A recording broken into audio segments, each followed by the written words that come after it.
Both of them highly respected. And speaking of highly respected, we have somebody joining us right now that is highly respected around here because he's one of us. He is a little Cyclone.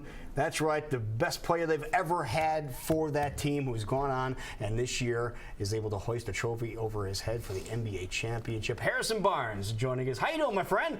Good to see you, man. How are you? It is so cool having somebody and watching somebody like you through the years progress through high school and then go on and play for a legendary team in college and do as well as you did in college, and then the next thing you know, you're on a team that is poised to be the NBA champions.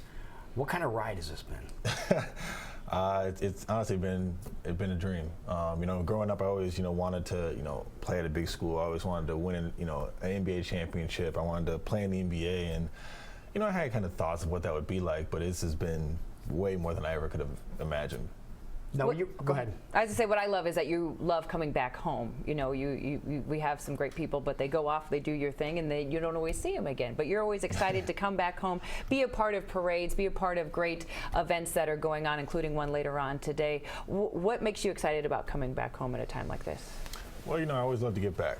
I was talking earlier with a few people that, when I was younger, I went to, the Fred Hoiberg camp. And that was like a big deal in names, B.J. Armstrong came in. It was just a big deal to kind of be able to go there and, meet an NBA player. And now, a bunch of years later, it's like the reverse of that. Now I get to come back and I get to, pour out into the kids the same way people poured into me growing up. When you were in high school, it was sort of a road show going around to watch you and McDermott play in gyms around central Iowa. And then in a flash year in North Carolina, huge spotlight, big school. Then in a flash year in the NBA. Has it been hard to kind of keep up with that ride and keep yourself grounded? Did you have good people around you to help you out? Yeah, my mom and sister, they're never shy of just telling me how it is. Put you back in your place? Exactly. So it's like I still live at home. But, I think the biggest thing has just been live in the moment. You don't want to try to think about, where am I at, or, should I be doing this, or I'm 25, what should I be doing? Just live in the moment and just enjoy things. What do you think people don't know about the NBA and the life you have behind the scenes? What do you think people miss about the work you guys put in? It's a grind. Although people see the private planes and the nice meals and all that kind of stuff. Night in, night out, it is a grind. So especially when you go deep into the playoffs, you're playing 100+ games a year. It's long. When a lot of people first realized that you were a special kind of player was when you were in high school. And I remember we talked about this on the radio for a long time. We were saying, where's he going to go to? Where's he going to go to college? And this was such a big deal. And the TV station stopped, radio station stopped, just for your selection as to where you're going to go to college. How did that first unfold when you decided they were going to make it the presentation that you guys did back then? Because that worked. That was really well done. Yeah, it was one of those things where a lot of people kind of came to myself, my mom, Coach Downs, like, how do you want to do the presentation? And it had been a long decision. How long did it take you to finally make up your mind? Honestly, like 3 years. It did take that because you were considering it that long.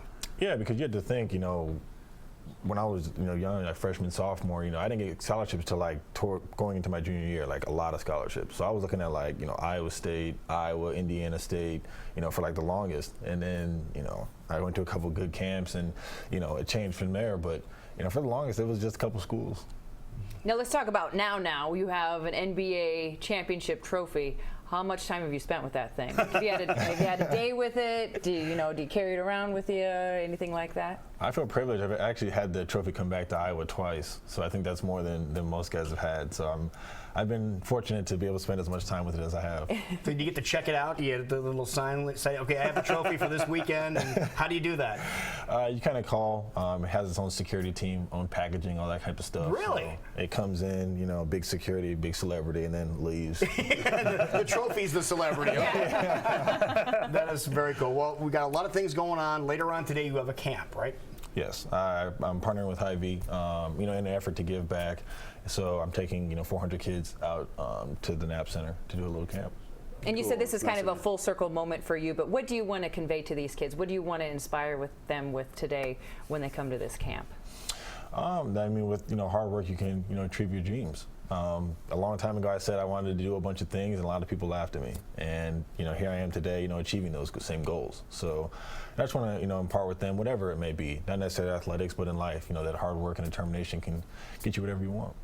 Nice. Okay, now you're going to stick around for a while, right? Because we have a hoop in the studio here.